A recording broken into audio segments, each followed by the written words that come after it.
अमेरिकी राष्ट्रपति Donald Trump और बीबीसी में जमकर झगड़ा चल रहा है। मामला कोर्ट तक जा पहुंचा है और ट्रंप ने बीबीसी पर 10 अरब डॉलर यानी तकरीबन 90,000 करोड़ रुपए का मुकदमा भी ठोक दिया है। क्यों ठोका है ट्रंप ने मुकदमा? आखिर बीबीसी से ट्रंप को दिक्कत क्या है और क्यों बीबीसी को ट्रंप ने कोर्ट में घसीट लिया है? दरअसल मियामी की संघीय अदालत में ट्रंप ने 46 पन्नों वाला मुकदमा दायर किया है।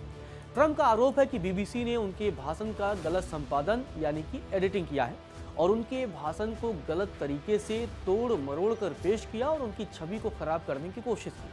पूरा मामला क्या है और क्यों ट्रंप इस पूरे मामले को कानूनी रूप अख्तियार करने पर उतर गए और क्या बीबीसी पर अब 10 अरब डॉलर का मुकदमा जो ठोका गया है क्या उसे हर्जाना भरना पड़ेगा और अगर उसे हर्जाना भरना पड़ेगा तो इसका इम्पैक्ट क्या होगा? चलिए विस्तार से इस वीडियो में आपको बताता हूं। दरअसल अमेरिकी राष्ट्रपति डोनाल्ड ट्रंप ने बीबीसी पर मानहानि और भ्रामक व अनुचित तरीके से व्यापार करने का आरोप लगाया है। बीबीसी का कहना है कि वह ट्रंप के मुकदमे का सामना करेगा, लेकिन बड़ा सवाल यही है कि आखिर ट्रंप के मुकदमे का सामना बीबीसी कैसे कर पाएगा? अगर ट्रंप मुकदमा जीत जाते हैं तो 10 अरब डॉलर का उन्होंने ये मुकदमा किया है। ये अपने आप में बहुत बड़ी रकम है।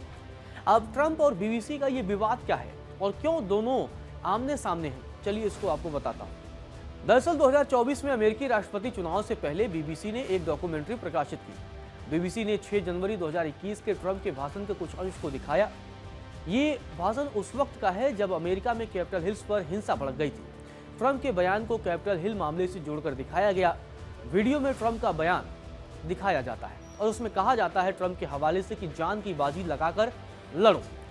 ट्रंप का आरोप है कि चुनाव से पहले छवि धूमिल करने की बीबीसी ने अपने डॉक्यूमेंट्री के जरिए कोशिश की। बीबीसी ने ट्रंप के बयान को गलत तरीके से दिखाया तो ट्रंप भड़क जाते हैं और यहीं से बीबीसी के साथ उनकी अनबन की शुरुआत हो जाती है। ट्रंप आरोप लगाते हैं कि बीबीसी उनके भाषण के अंश को गलत इरादे के साथ पोस्ट करती है। बीबीसी ने भाषण के उस अंश को दिखाया है जिसमें वह लोगों को उकसा रहे हैं, लेकिन बीबीसी ने उस हिस्से को नहीं दिखाया जिसमें ट्रंप ने शांतिपूर्ण प्रदर्शन की अपील की थी। मतलब एक तरीके से सोची समझी साजिश के तहत जो आरोप लगाए गए हैं उसके मुताबिक बीबीसी ने ऐसा किया। बीबीसी ने उस हिस्से को ज्यादा तौर पर प्राथमिकता दी अपने डॉक्यूमेंट्री में। जिस हिस्से में ट्रंप लोगों को उकसाने की बात कर रहे हैं वो वाले हिस्से को ज्यादा तौर पर दिखाया। इसके अलावा उस हिस्से को पूरी तरीके से काट दिया, छाड़ दिया जिसमें ट्रंप शांतिपूर्ण प्रदर्शन की अपील कर रहे थे, उसकी वकालत कर रहे थे। ट्रंप ने आरोप लगाया है कि बीबीसी ने ट्रंप उनके खिलाफ लगातार प्रचार किया है और ये जो डॉक्यूमेंट्री आई थी वो 2024 में आई थी। ये डॉक्यूमेंट्री ऐसे वक्त में आई थी जब अमेरिका में राष्ट्रपति के चुनाव होने वाले थे और राष्ट्रपति चुनाव से पहले उनकी छवि को धूमिल करने की कोशिश की गई। लोगों को याद दिलाने की कोशिश की गई कि कैपिटल हिल हिंसा मामले में ट्रंप की भूमिका ज्यादा जो है अहम थी। बीबीसी ने ट्रंप का झूठा, मानहानिकारक, भ्रामक, अपमानजनक, भड़काऊ, दुर्भावपूर्ण चित्रण किया, ऐसा आरोप लगाया गया है। बीबीसी के वीडियो में दिखाया गया था कि ट्रंप अपने समर्थकों से संसद की ओर मार्च करने के लिए कह रहे थे और एक अन्य हिस्से से कह रहे थे कि जान की बाजी लगा कर लो। ट्रंप का आरोप है कि बीबीसी ने न सिर्फ मानहानि किया बल्कि फ्लोरिडा के कानून का भी उल्लंघन किया।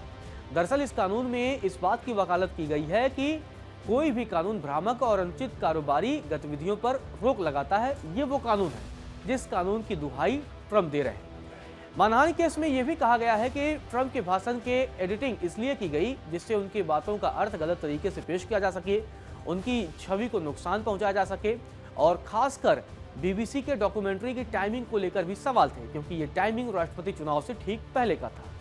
ट्रंप दोनों आरोपों के लिए 5-5 अरब डॉलर यानी तकरीबन 10 अरब डॉलर मांग रहे हैं। ट्रंप की कानूनी टीम का कहना है कि बीबीसी का राष्ट्रपति ट्रंप को लेकर दर्शकों को गुमराह करने का लंबा इतिहास रहा है। बीबीसी लगातार ऐसा करता है और ये सब वो ऐसा इसलिए करता है क्योंकि ये उसके वामपंथी एजेंडे को सूट करता है। लेकिन अगर बीबीसी को हर्जाना भरना पड़ा तो ब्रिटेन में बवाल मच सकता है क्योंकि बीबीसी को ब्रिटेन में टीवी देखने वाले सभी लोगों से ली जाने वाली अनिवार्य लाइसेंस फीस से फंड मिलता है। ब्रिटेन के तमाम वकीलों का कहना है कि अगर ट्रंप को हर्जाने का पैसा देना पड़ता है तो यह राजनीतिक तौर पर बेहद संवेदनशील मामला बन सकता है। सोमवार को भी ट्रंप की तरफ से एक बयान जारी किया जाता है जिसमें कहा जाता है कि वे बीबीसी पर उनके मुंह में अपने शब्द डालने की वजह से मुकदमा कर रहे हैं तो ट्रंप आर पार के मूड में। आखिर ट्रंप के कौन से भाषण को लेकर विवाद हुआ था ये जान लेना भी जरूरी है। दरअसल ट्रंप ने 2021 में राष्ट्रपति चुनाव हारने के बाद एक बयान दिया। उनके राष्ट्रपति चुनाव हारने के बाद जमकर बवाल होता है। कैपिटल हिल्स पर दंगा भड़क जाता है, हिंसा की घटनाएं सामने आती हैं। ट्रंप के समर्थकों ने यूएस कैपिटल हिल्स पर हमला बोला था। ट्रंप ने चुनाव प्रक्रिया पर भी सवाल उठाए थे। 6 जनवरी 2021 को ट्रंप के समर्थकों ने राजधानी में तोड़फोड़ कर दी थी। बीबीसी ने ट्रंप के भाषण को तब चलाया था। इसके बाद राष्ट्रपति बनने के बाद ट्रंप ने बीबीसी को हड़काना शुरू कर दिया था। ट्रंप ने बीबीसी को कानूनी कार्रवाई की चेतावनी भी दी थी। इसके बाद नवंबर महीने में बीबीसी ने माफी भी मांगी थी। बीबीसी के चीफ समीर शाह ने इसे फैसले लेने में गलती बताया था और जिसके बाद से बीबीसी के शीर्ष कार्यकारी अधिकारी और समाचार प्रमुख ने इस्तीफा भी दे दिया था। बीबीसी ने स्वीकार किया था कि उसके एडिटिंग के फैसले में गलती हुई है और इसके बाद बीबीसी ने माफी मांगी थी। लेकिन फिर भी ट्रंप ने बीबीसी को चेतावनी दी और चेतावनी देने के बाद आखिरकार अब पूरे मामले को कोर्ट में लेकर पहुंच गए हैं।